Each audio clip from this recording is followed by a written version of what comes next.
জয় মা, জয় মা, জয় মা। এই মন্দিরটা আমার খুবই ভালো লাগলো, মা কালীর মন্দির।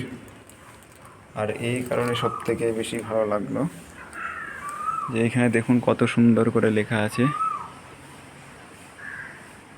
সকলেই তোমার ইচ্ছা, ইচ্ছাময়ী তারা তুমি, তোমার কর্ম তুমি করো মা, লোকে বলে করি আমি। জয় মা, জয় মা, জয় মা।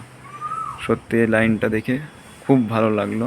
জয় মা, সবই তোমার ইচ্ছা, কৃপাময়ী মা, সকলের মঙ্গল করো। জয় মা।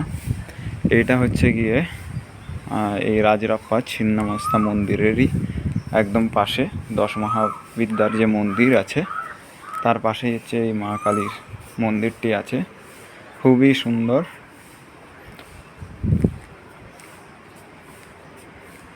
আর এর পেছনের মা কালী মন্দিরের পেছনের যে দিকটা এটাও খুব সুন্দর, দেখতে পাচ্ছ পুরো পাহাড়ে চারিদিকে, মাঝখানে এই মন্দিরটা। জয় মা, সকলের মঙ্গল করো মা গো, মঙ্গল করো। এটা হচ্ছে মায়ের হবন কুণ্ড।